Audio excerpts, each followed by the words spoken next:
Voilà, pour ceux qui nous rejoignent, on est en direct avec le Rav Bochko sur fr.lilmod.org. Et le Rav Bochko, lorsqu'il m'a envoyé le titre, j'ai hésité un instant.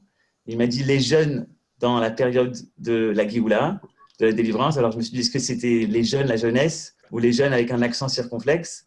Mais je pense qu'il voulait parler du psaume du jeune. Je pense que c'est ça. La parole est à vous, Rav. Alors, vous avez bien compris, euh, c'est la question de jeûner aujourd'hui. Et nous avons plusieurs jeûnes. Nous avons Tisha B'Av qui nous rappelle la destruction du temple. Nous avons d'autres jeûnes qui parlent de la chute de Jérusalem et du siège de Jérusalem.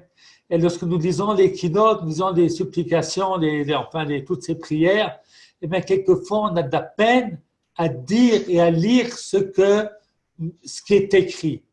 Parce qu'on nous décrit que nous sommes dans une situation dramatique, alors que grâce à Dieu, nous nous trouvons en Eretz Israël. Et la question véritablement se pose, alors que nous sommes en période de délivrance, d'une certaine manière, mais pas seulement d'une certaine manière, d'une manière certaine, eh bien, est-ce que les jeunes ont la même place aujourd'hui que dans le passé? Alors, pour cela, on va étudier une Gemara de Rosh Hashanah, mais avant cela, j'aimerais dire quelques mots sur trois dimensions du jour que nous célébrons aujourd'hui, Tisha B'Av. Parce que dans la Gemara, eh bien, on voit que Tisha B'Av est comparé à trois événements. Il est comparé au deuil, il est comparé à Kippour et il est comparé au jeûne qui était décrété lorsqu'il n'y avait pas de pluie. Et la Gemara nous dit par exemple que ce qui est interdit pour une personne qui est en deuil est interdit à Tisha B'Av. Par exemple, on a le droit, la Gemara dit, on n'a pas le droit de manger, boire. En fait, ça c'est permis à un jeune, c'est permis pour un endeuillé. Mais ce qui est marqué dans la suite, c'est laver des relations, des souliers, etc. Tout ça, c'est commun à une personne endeuillée et à Tisha B'Av. Donc, Tisha B'Av est comparable au deuil.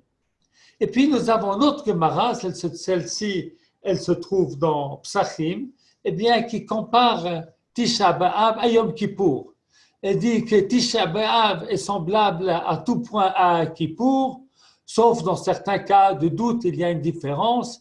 Et en cela, tout comme Kippour, on n'a pas le droit de mettre son doigt dans l'eau, ainsi est-il à Tisha B'Av. Mais la Gemara nous dit aussi, vous savez que Tisha B'Av ressemble aux jeûnes qui ont été décrétés lorsqu'il n'y avait pas de pluie, sauf pour une différence, c'est que ces jeûnes-là, le travail est interdit absolument, alors qu'il ne l'est pas absolument le jour de Tisha B'Av. Alors, j'aimerais essayer de comprendre pourquoi est-ce qu'on compare Tisha B'Av au deuil, qu'on le compare à Kippour et qu'on le compare aux jeûnes qui sont célébrés lorsqu'il n'y avait pas de pluie. Eh bien, c'est qu'effectivement, Tisha B'Av a trois dimensions. La première dimension est celle du deuil. Eh bien, nous avions un temple, nous avions ce qui était notre gloire, la gloire du peuple juif, et ce temple qui était aussi l'endroit où se révélait la Shrina, se révélait la présence divine, où l'on pouvait servir à Kodesh Baruch Hu de manière complète. Eh bien, cet endroit-là, eh bien, il est fermé, il n'existe plus aujourd'hui. Eh bien, comme il n'existe plus aujourd'hui, nous sommes en deuil de ce qui était et qui n'est plus. Tout comme quelqu'un qui a perdu un proche parent, eh bien, il est en deuil de ce qu'il avait et qu'il n'a plus. Ça, c'est le premier point. Le deuxième point, on compare Tisha B'Av à Kippour. Quel est le rapport entre Tisha B'Av et Kippour? Kippour est une loi de la Torah. Tisha B'Av, une institution des sages. Kippour existe déjà depuis l'époque de Moshe Rabbeinu. Tisha B'Av depuis la destruction des temples. Eh bien, la raison est simple. Que Tisha B'Av n'est pas simplement se rappeler de ce qui était et qui n'est plus. Tisha B'Av est surtout de réfléchir sur le pourquoi ce qui était n'est plus. Et peut-être, j'ai entendu la fin de la conférence de mon prédécesseur, mon cher ami Roni Akrish, qui se lamentait qu'on n'arrive pas dans sa ville se mettre d'accord entre des Juifs qui ont des idées différentes, ceux qui sont plus religieux et ceux qui sont moins religieux. Eh bien, on a de la peine à trouver un compromis pour pouvoir rendre tout le monde heureux. Eh bien, c'est ce problème-là qu'a soulevé Roni dans sa conférence, qui est la tchouva que nous devons faire à Tisha B'Av. Et Tisha B'Av est donc quelque part un jour du repentir. Donc ça, c'est se rappeler de ce qu'était Jérusalem, de ce qu'était le temple et qui n'est plus. Ça, c'est le passé. Et le présent, eh bien, c'est de voir ce que nous pouvons corriger chez nous-mêmes pour que les causes de la destruction ne soient plus valables aujourd'hui. Et la comparaison avec les jeunes, ça c'est l'avenir. Parce qu'on jeûnait lorsqu'il y avait de la pluie pour que la pluie tombe. Donc ce n'était pas un regard vers le passé, mais un regard vers l'avenir. Vous m'entendez, c'est bon? Oui. On vous entend très bien. Là. On entend bien. Il y a plus de 100 personnes qui sont connectées. Que beaucoup les bénissent tous. Alors, donc c'est un regard qui est tourné, non pas vers le passé, mais qui est tourné vers l'avenir. Parce que la réussite des jeunes, lorsqu'il n'y avait pas de pluie, était que la pluie tombe. Et par conséquent, à Tisha B'Av, le Tisha B'Av d'aujourd'hui, eh bien, nous avons le devoir, d'une part, de vraiment réfléchir à la perte de ce temple de Jérusalem qui était et qui n'est plus aujourd'hui, qui est notre douleur, d'une part, mais d'autre part, et ce qui est peut-être le plus important dans l'immédiat, c'est d'essayer de voir comment est-ce que dans l'état d'Israël d'aujourd'hui, est-ce qu'on peut réparer ce qui était dans le passé? Eh bien, j'aimerais dire peut-être quelque chose d'optimiste, malgré les problèmes qu'il y a ici ou là. Parce que si on regarde l'histoire du peuple juif, tant du premier temple que du deuxième temple, on voit que les disputes et les haines étaient beaucoup, beaucoup plus fortes que ce qu'elles ne sont aujourd'hui. Eh bien, ça a pris le temps, depuis que les Juifs sont entrés en Israël, jusqu'à ce que Shaoul a été déclaré roi, eh bien, nous étions des tribus disparates. C'est le roi Shaoul, enfin, qui a réussi à réunifier la nation. Mais ça n'a pas duré longtemps. D'abord, il y a eu des combats entre lui et David. Et puis, lorsque finalement la royauté de David sur tout Israël sera acceptée, eh bien, la chute va arriver très vite. Après le roi Salomon, eh bien, nous allons avoir un schisme qui ne va jamais être réparé jusqu'à la destruction du premier temple. Dans le deuxième temple, on lit dans la Gemara des choses terribles. On parle d'un roi qui a tué tous les sages du Sanhédrin, par exemple. Nous avons une période plus qu'agitée, toute la période du deuxième temple. Et agitée pas seulement sur le fait que ne serait pas le plus religieux du monde, mais par des haines, des guerres fratricides, telles qu'on a vu au temps des juges, aussi des guerres civiles, au temps de David, des guerres civiles, et au temps des rois, des guerres civiles. Nous avons ça aussi au temps du deuxième temple. Alors aujourd'hui, on se crie peut-être les uns sur les autres. Mais finalement, il y a quelque chose de très intéressant. Si vous demandez à quelqu'un qui est haridi, qui ne va pas à l'armée, il vous expliquera qu'il étudie la Torah pour tout le peuple juif. C'est pas seulement, il n'étudie pas la Torah que pour lui, il étudie la Torah pour tout Israël. Et celui qui va à l'armée, eh bien, il ne va pas défendre seulement ceux qui lui ressemblent, il va défendre tout Israël. Je me rappelle, lors de la dernière guerre, j'étais rendre visite à des soldats, et puis, bon, je suis rabbin, alors je vois ici, je vois un soldat qui n'était pas de mes élèves, et je lui dis, Kol hakavod, on vous remercie de tout ce que vous faites, de tout ce que vous faites pour nous, que vous mettez en danger pour nous protéger. Et lui de répondre, mais non, c'est vous, ceux qui étudiez la Torah, qui avez du mérite. Eh bien, c'est aussi un des aspects d'Israël d'aujourd'hui et qui montre que quelque part, malgré nos grandes divergences, quelque chose a changé, quelque chose nous avons appris, on se bagarre, mais on reste dans des limites qui restent des limites raisonnables.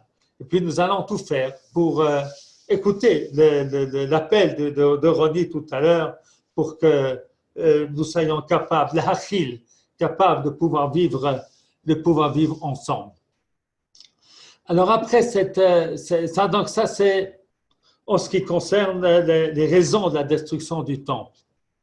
Et puis lorsqu'on parle de la comparaison avec les jeûnes que l'on faisait lorsqu'il n'y avait pas de pluie. Alors, quelque part aussi, aujourd'hui, nous sommes dans une époque où on voit que les choses avancent. Ce n'est pas comme pendant 2000 ans, on a prié, on a supplié à Kodesh Baruch Hu, on s'est assis par terre, on a pleuré la destruction de Jérusalem, mais aucun espoir de retour. Alors qu'aujourd'hui, lorsque, je l'ai dit tout au début de ma conférence, de mon entretien avec vous, il y a certains passages que nous lisons dans les keynotes, et bien que nous ne pouvons pas dire aujourd'hui, même dans le Nachem que nous allons lire tout à l'heure.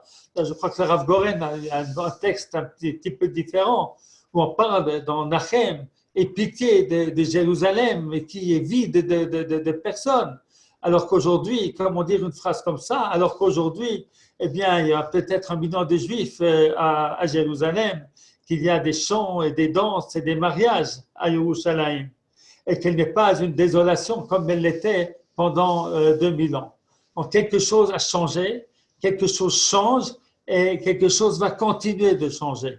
L'engouement pour le Kotel, l'engouement pour la Rabbaït, l'engouement pour les tzadikim est quelque chose, les kivrei tzadikim est quelque chose de tout à fait extraordinaire qui montre qu'on va de l'avant et Bezrat Hashem, nous allons continuer à aller de l'avant et notre Tisha B'Av n'est pas seulement des pleurs pour le passé, mais un véritable espoir pour que la Géoula que nous sommes en train de vivre, eh bien, elle aille en continuant et en se poursuivant.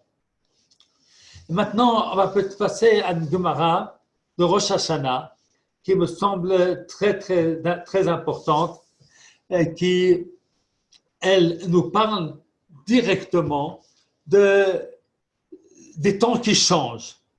Alors, il y avait une Mishnah. La Mishnah nous dit Al-Shisha Chodashim Ashluchin Yotz'in. Ce qui signifie qu'à l'époque. Mais il faut que je mette l'appareil contre l'oreille. Comment?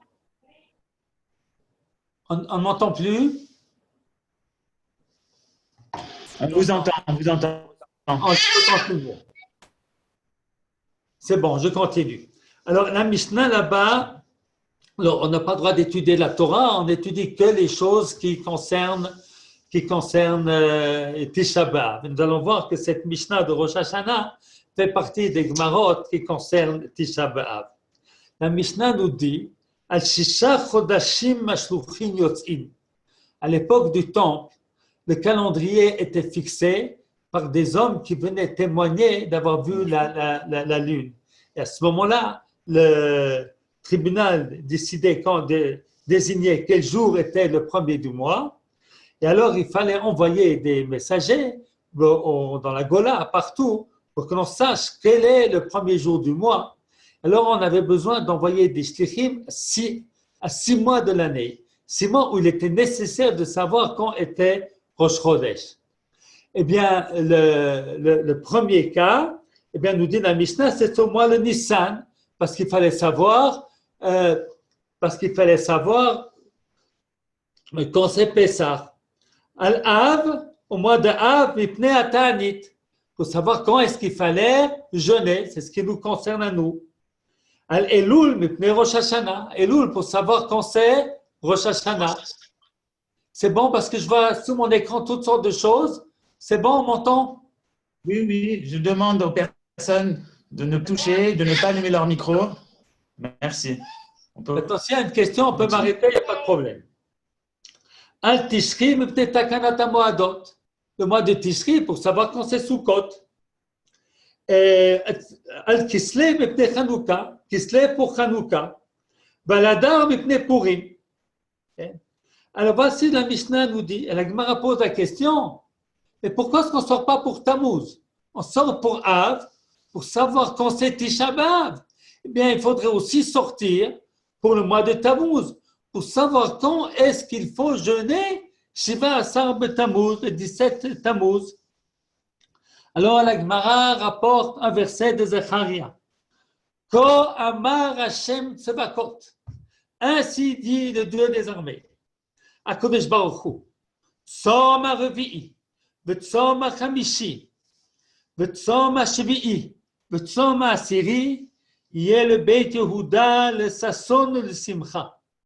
Donc les jeûnes que nous jeûnons, les jeûnes de Shiva Asar B'Tammuz, de Tisha B'Av, de Tzom Gedalia, de Asara B'Tevet, eh bien ils seront pour la maison de Yehuda le Sasson ou le Simcha.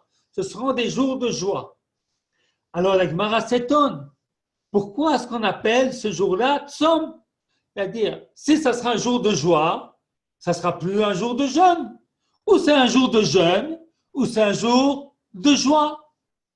Et la Gemara ne dit pas, Zecharia ne dit pas, ces jours-là seront un jour de joie. Il dit, ils seront un jour de jeûne, joie. Comment comprendre?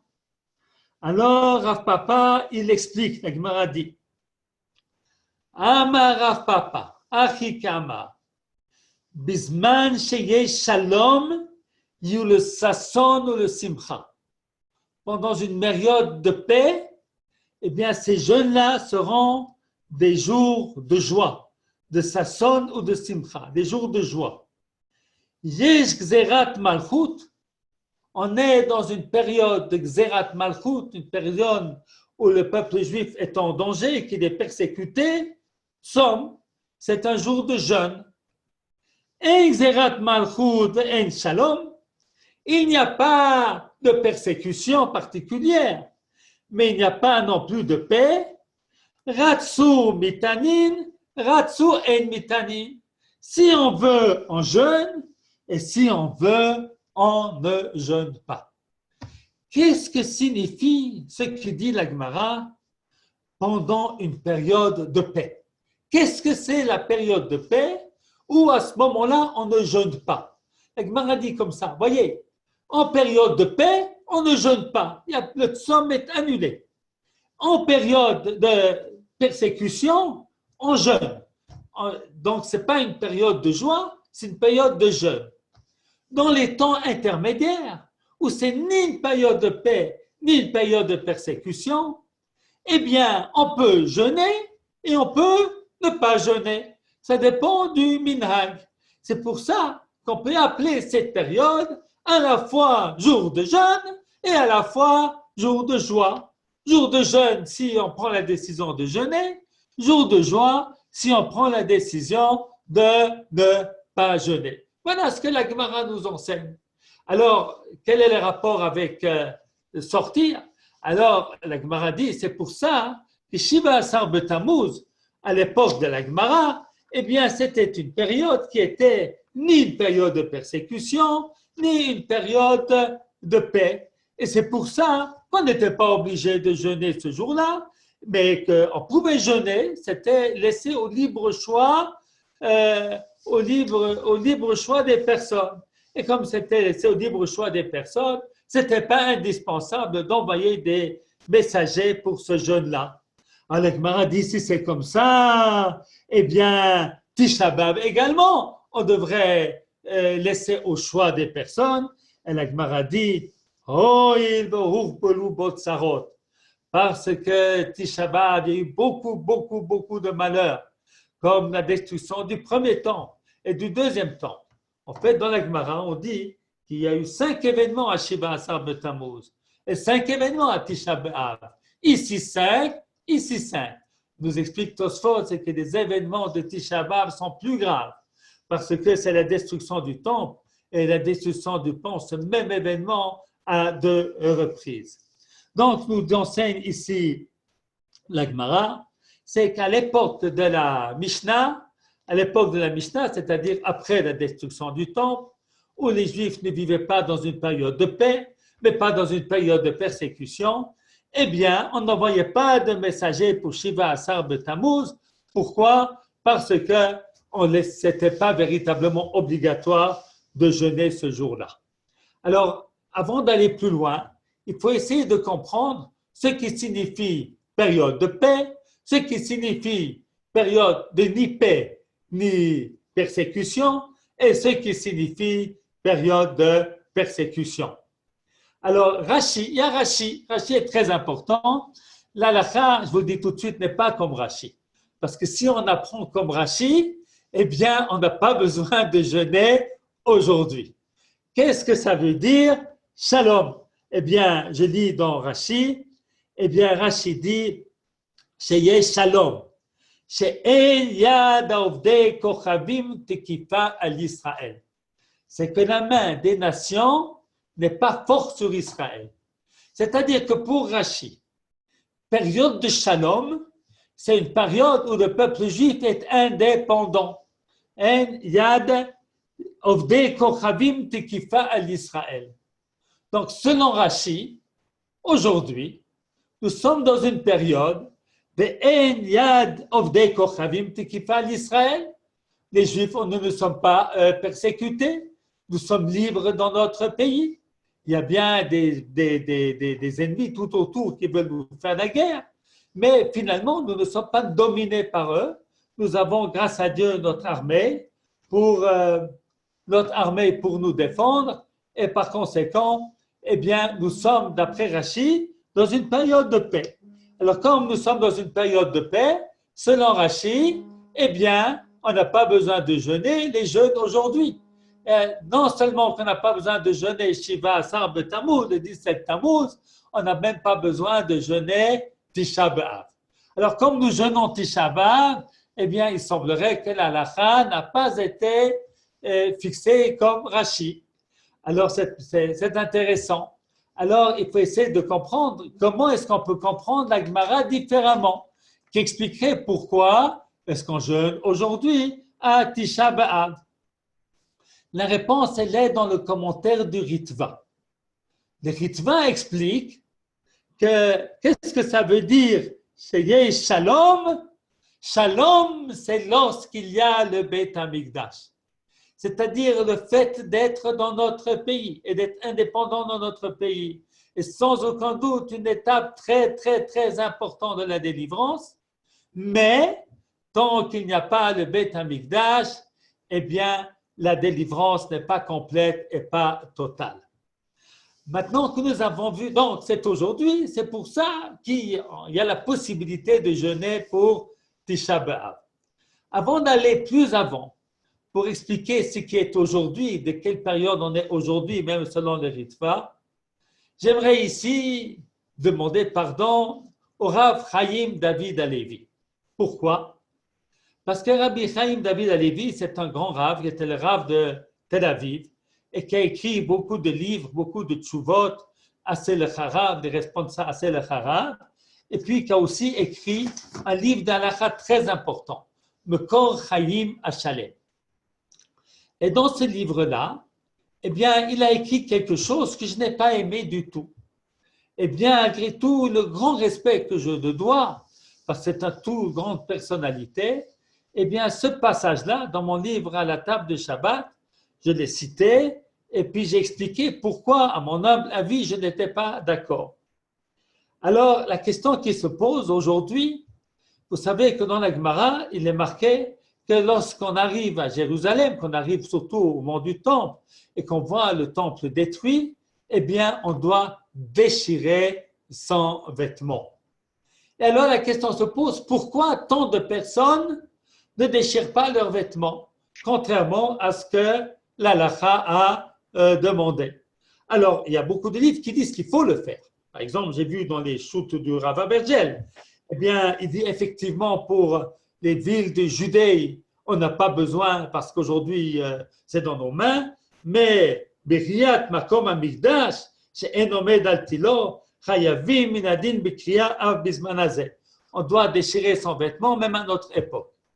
Alors, le Rav Chaim David Levi, lui, il a rapporté un enseignement de Rav Tzvi Yehuda, qui il nous dit d'ailleurs comme ça, avec beaucoup de modestie, il y a déjà un grand sage qui a tranché, c'est le Rav Tzvi Yehuda Kook, qu'aujourd'hui on n'a pas besoin de déchirer son vêtement lorsqu'on voit le Beth Amikdash, parce que, dit-il, aujourd'hui nous avons reconquis cela, et il n'y a personne qui, enfin c'est des raisons politiques et des raisons politiques, mais pas parce qu'on n'a pas la possibilité de reconstruire. Alors, on n'a qu'à s'en prendre à nous-mêmes si on ne fait pas le Beth Amikdash.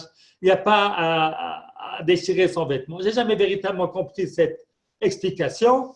En tout cas, elle est rapportée ici par le Rav Chaim David Halevi. Ensuite, Rav Chaim David Halevi donne sa propre explication. Alors, il dit, et je cite et je traduis immédiatement, le Beth Amikdash était effectivement un endroit très important pour le service de Dieu, pour les sacrifices, mais l'existence même du peuple d'Israël, l'existence de sa Torah ne dépendent pas du temple.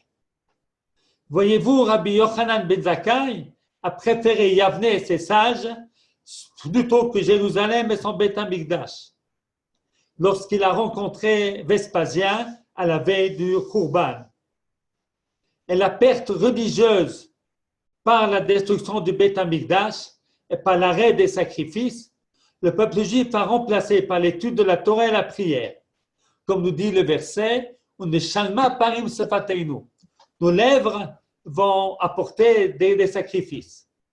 C'est pour ça que le pleur et le deuil, également la déchirure que nous sommes obligés de déchirer, était essentiellement pour la perte de notre indépendance nationale et qui prenait toute sa force avec la destruction du Beth Amikdash, qui était le symbole de l'indépendance du peuple.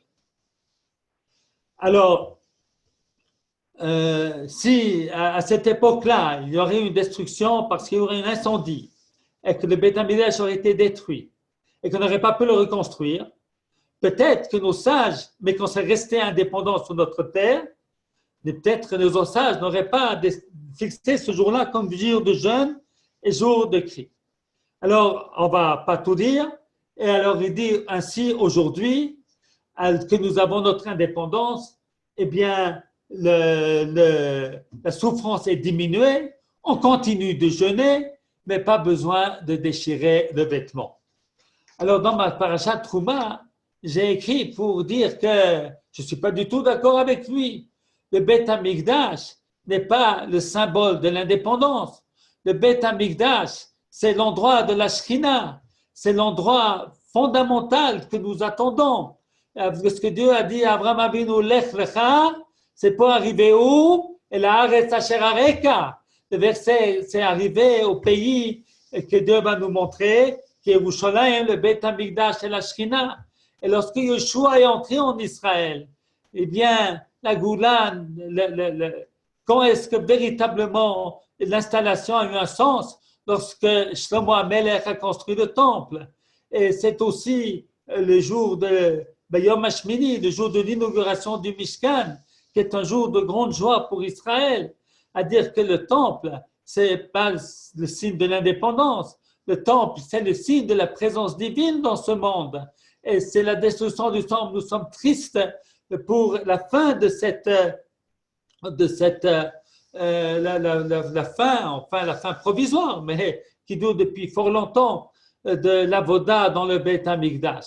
Et c'est pour ça que j'ai écrit dans mon livre que je ne peux pas être d'accord avec ce qu'a écrit Rabbi Chaim David Halevi.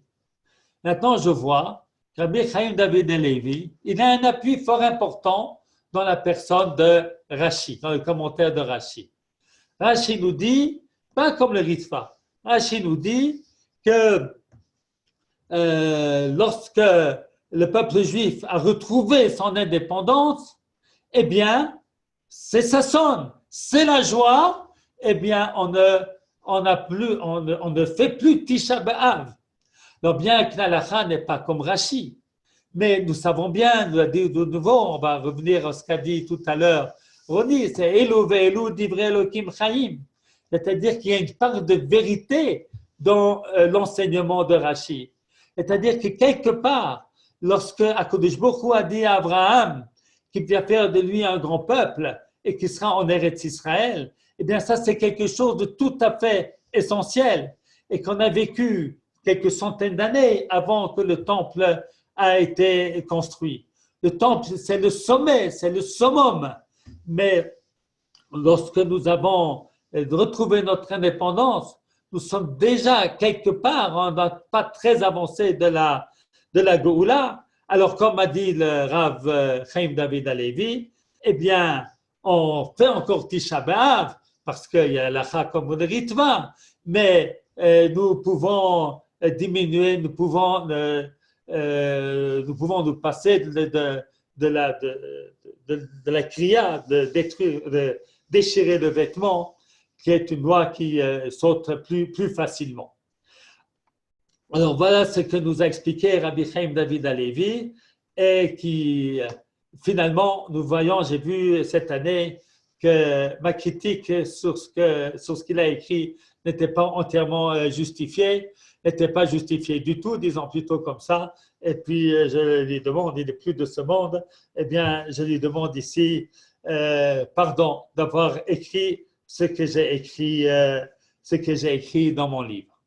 Maintenant, effectivement, l'halakha, c'est comme le ritva. L'halakha, c'est qu'on doit continuer à faire Tisha B'Av tant que le Beit HaMikdash n'est pas reconstruit.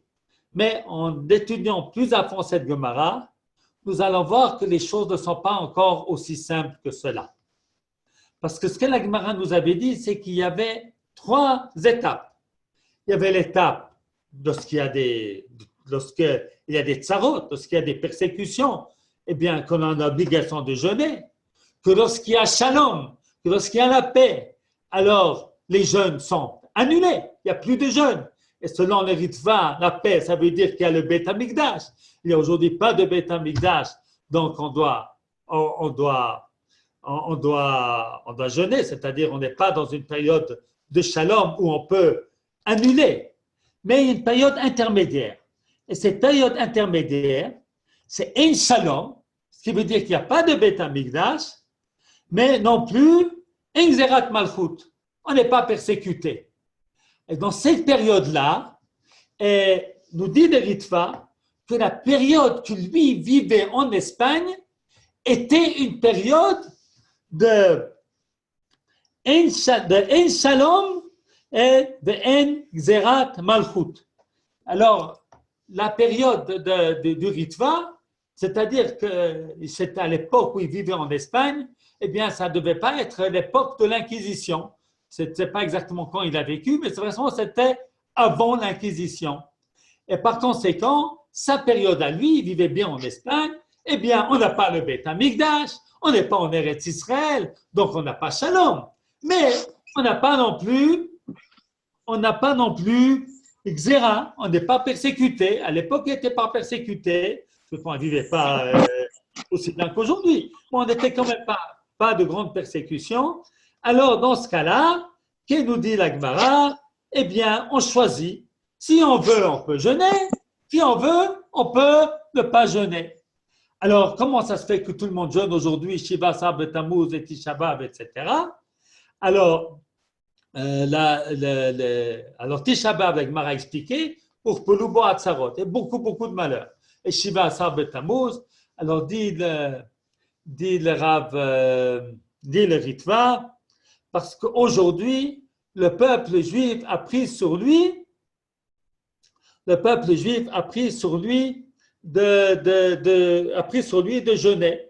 Et par conséquent, comme c'est devenu un minag de tous, eh bien, on a l'obligation de jeûner, pas par la loi de la Gemara, parce que selon la loi de la Gemara, dans une période comme la nôtre, où il n'y a pas de persécution, mais qu'il n'y a pas de shalom, eh bien, dans cette période-là, eh bien, ça dépend de la volonté des gens, ça dépend du minag, si on veut on jeûne, si on veut on ne jeûne pas, mais on a pris sur nous de jeûner. Eh bien, ça, c'est l'explication que nous donne ici le Ritva. Alors, en étudiant oui? Vous voulez me poser une question? Une autre époque. Est-ce qu'il y a déjà une autre époque comme ça, où c'était pas de guerre et pas de paix, qui était à l'époque du Talmud, et on a des témoignages que certaines communautés n'ont pas fait? Ça, c'est une première question. Et la deuxième, c'est quand on parle de coutume, est-ce que c'est le Rav quand même qui doit décider pour la communauté, ou c'est chaque famille, il y en a un qui jeûne et son voisin ne jeûne pas? Alors, c'est deux très bonnes questions. On va répondre la première. Rishon, Acharon.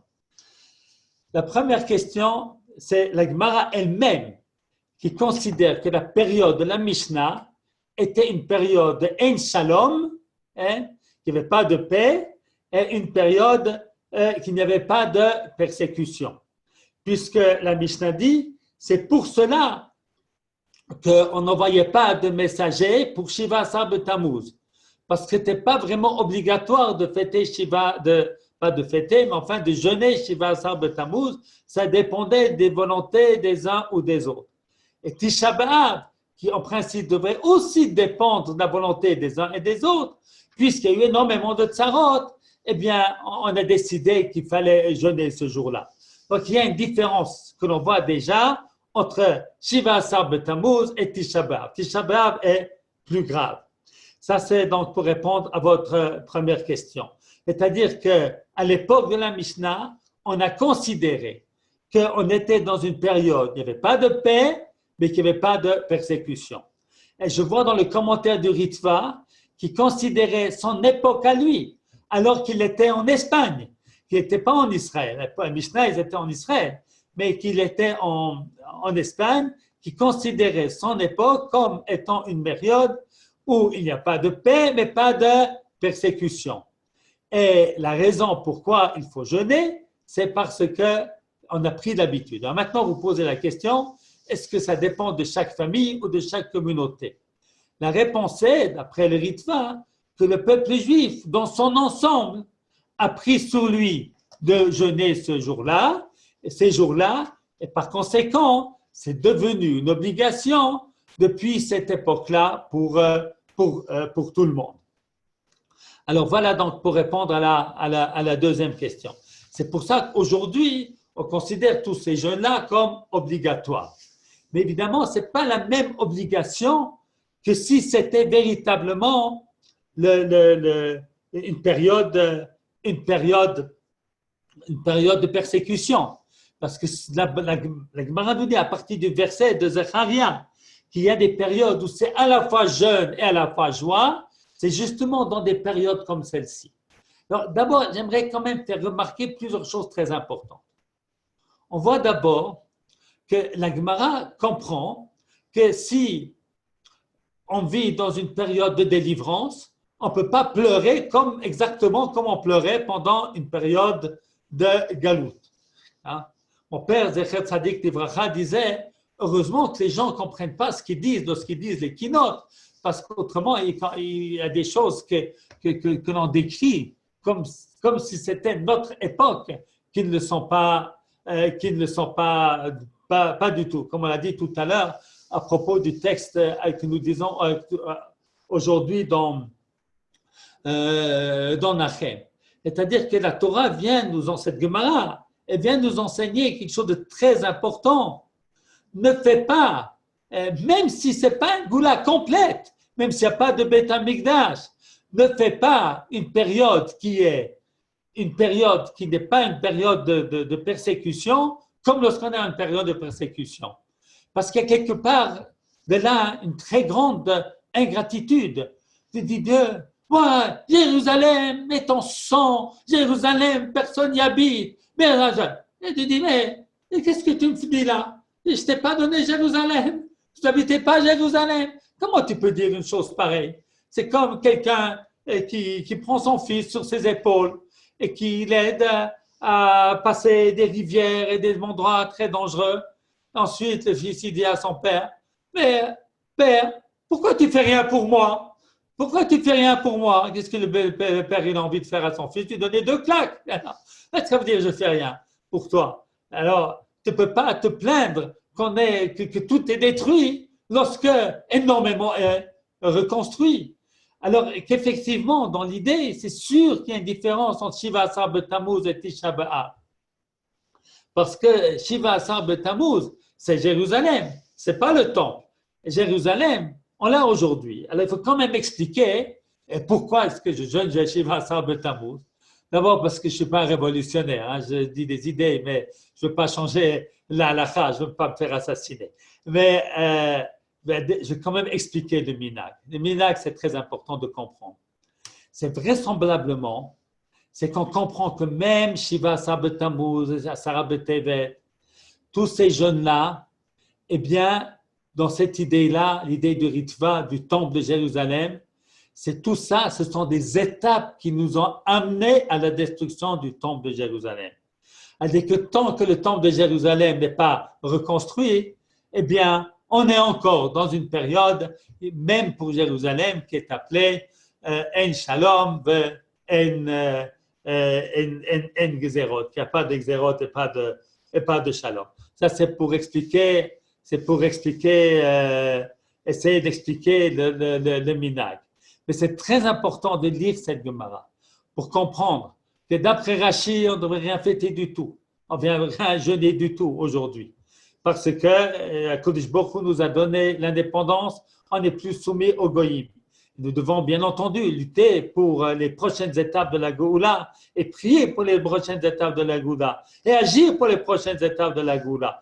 Bien entendu, mais voilà. Mais la halakha, ce n'est pas comme ça. La halakha, le peuple juif a pris sur lui de bien comprendre la centralité du Beit HaMikdash. Et c'est très, très important.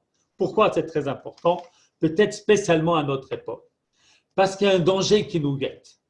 Le danger qui nous guette, c'est de penser que ce qu'on a, c'est tout. Et la vérité, tant qu'on n'a pas le retour de la Shrina, tant qu'on n'est pas tous réunis autour de notre Torah, des mitzvot, dans la paix, dans le shalom entre nous, eh bien, nous avons une part de délivrance, mais nous avons encore une part d'exil. C'est ce qu'on appelle Shrinta Begaluta. La Shrina est en exil. Elle n'est pas entièrement en exil.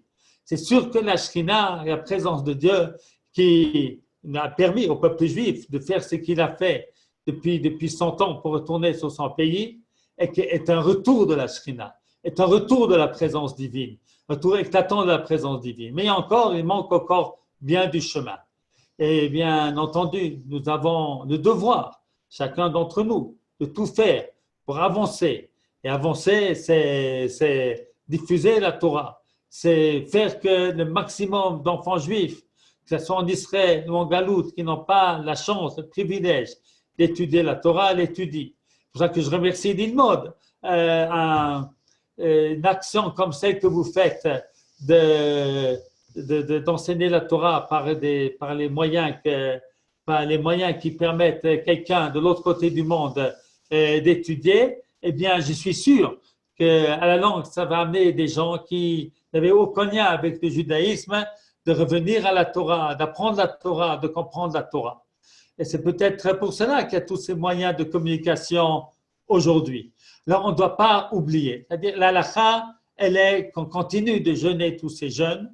On doit bien entendu faire la part des choses, que ce n'est pas aussi catastrophique que ce qu'il y avait, que lorsqu'il y avait 70 ans et 80 ou 90 ans, mais nous ne devons pas oublier que nous n'avons pas abouti. et que nous sommes en chemin et que ce chemin, il faut le continuer. Finalement, nos sages, en instituant tous ces jeunes, il y a 2000 ans, eh bien, ils ont sauvé le peuple juif, car ils nous ont gardé dans notre conscience collective l'importance et la centralité d'Eretz Israël, de Yerushalayim et de Beit HaMikdash. Alors, Eretz Israël, le peuple juif a compris, Yerushalayim et le Beit HaMikdash, pas encore tout à fait, et Eretz Israël, pas encore tout le peuple, mais nous sommes, Baruch Hashem, dans le bon chemin. On est 100 fois plus que ce qu'on était, je ne sais pas il y a combien d'années. Alors, remercions Hachem et aussi plus en plus de cours de Torah, plus en plus de gens qui s'intéressent et qui se rapprochent chacun à sa manière de la source vie qu'est notre Torah Kedosha. Voilà, s'il y a des questions, avec plaisir. Merci, Rav. Il y a une question de quelqu'un qui demande la référence de la Gemara. À la Gemara, c'est Rosh Hashanah, page Yutret, Amoud Aleph, en bas de page, et Yutret, Amoud Bet. Ok. Moi, j'ai une question. Vous êtes-vous invité à écrire votre question par chat ou pas prendre le micro? Moi, j'ai une question au niveau de déchirer le vêtement. Qu'est-ce que vous êtes possèque pour quelqu'un qui monte sur le Harabaït? Est-ce qu'il doit… D'abord, je ne suis pas possèque. Celui qui déchire le vêtement fait bien parce qu'il y a beaucoup de décisionnaires qui disent de le faire. Personnellement, j'ai une explication pourquoi le minag est de ne pas déchirer. Ça explique aussi d'autres lois de kriya qui ne se font pas. Lorsque quelqu'un entend une mauvaise nouvelle, lorsque quelqu'un assiste au décès de quelqu'un, bien que dans tous ces cas, c'est marqué qu'il faut déchirer, eh bien, ce n'est pas le minag. On a l'habitude de déchirer que pour l'habitude de déjeuner que pour de déchirer que pour les sept proches. Là, allez-nous. Alors, l'explication, il me semble la suivante, parce qu'on voit dans la halakha qu'après qu'on a déchiré, on a le droit de recoudre. C'est-à-dire que déchirer un vêtement, c'est une déchirure, mais ce n'est pas une destruction du vêtement. Alors qu'aujourd'hui, personne ne va prendre une chemise qui a été recousue. Personne. Aujourd'hui, personne. Donc, ça veut dire que déchirer, c'est détruire le vêtement. Ça, les sages ne nous ont pas institué, qu'il n'y a pas quelque chose d'autre à la place. C'est peut-être pour ça que ça ne se fait pas. C'est juste regarder pour les 7 proches, qui est Avelout, Hadasha, selon la Gemara, c'est quelque chose de nouvelle. Avelout d'un proche, c'est quelque chose de plus lourd et de plus dur. Et effectivement, ces vêtements-là sont ensuite jetés. Voilà. Donc, celui qui veut ne pas jeter, ne pas déchirer, personnellement, je ne déchire pas, et on sur qui s'appuyer. Et celui qui veut déchirer, eh bien, il a aussi sur qui s'appuyer. La vie est belle, on peut faire comme ci ou comme ça, tout est bien. Merci, Rabochko. Il y a encore une autre question de Chava qui résume votre cours et qui dit « Il est donc important de continuer à jeûner. Mais qu'en est-il de la récitation des keynotes que vous avez citées qui ne sont plus d'actualité aujourd'hui ?» Alors, elles ne sont pas toutes plus d'actualité, ça dépend desquelles. D'accord ? Et peut-être qu'il faut, je pense qu'on a le droit de choisir. Dans beaucoup de communautés, on ne dit pas toutes les keynotes. Alors, je pense qu'on a le droit de choisir, ou si on les dit tous, d'en modifier le sens. C'est-à-dire que lorsqu'on lit des choses où on nous décrit la situation d'aujourd'hui, de penser que ce n'est pas la situation d'aujourd'hui. C'était ce qui était il y a 100 ans, il y a 200, il y a 300 ans, et dire dans son cœur, Baruch Hashem, ça ne l'est plus. J'ai dit la même chose dans Nachem, il y a un texte du Rav Goren que l'on peut dire, on peut le sortir sur Internet, mais si on ne l'a pas, et qu'on lit le texte tel qu'il est dans nos Sidurim, j'ai dit à mes élèves, eh bien, il faut changer le sens. Lorsqu'on nous dit qu'il n'y a pas d'habitants, alors on peut dire qu'il faut penser, il n'y avait pas d'habitants. Et puis dire dans son cœur, oh, merci Hachem que je ne suis pas de cette époque-là. Bon, je pense que changer les tfilotes, ce n'est pas donné à chaque rabbin. C'est pour ça que je ne peux pas le faire, moi. C'est-à-dire que c'est quelque chose qui doit être décidé au plus haut niveau. Autrement, on va ajouter des disputes sans fin. Chacun va faire ses propres textes. Alors, c'est pour ça que je ne veux pas dire de changer, mais je peux dire qu'on a le droit de choisir, les rabbins de chaque communauté, donc bien des endroits, on ne les dit pas tous, et bien de choisir ceux qui sont, par exemple, le texte Betseti mi Yerushalayim ou Betseti mi Mitzrayim. Alors, ça, on peut dire, c'est vraiment un texte qui nous dit, lorsqu'on est sorti d'Égypte, c'était formidable, et lorsqu'on est sorti de Jérusalem, c'était très triste. On ne parle pas de ce qu'est maintenant. Alors, ça, ce sont des textes que l'on peut dire. Dans le Minhag Ashkenaz, il y a des textes qui rapportent des destructions qui ont eu lieu dans certaines persécutions. On peut les dire parce qu'on parle de quelque chose du passé et qu'il faut effectivement se lamenter. Le problème est pour certaines keynotes et certains textes et qui décrivent aujourd'hui, alors que Baruch Hashem, la situation, elle a changé. Voilà. Merci beaucoup, Rav Bochko. Est-ce qu'il y a une dernière question? Bon, merci. Un grand merci au Rav Bochko. Merci à tous les participants.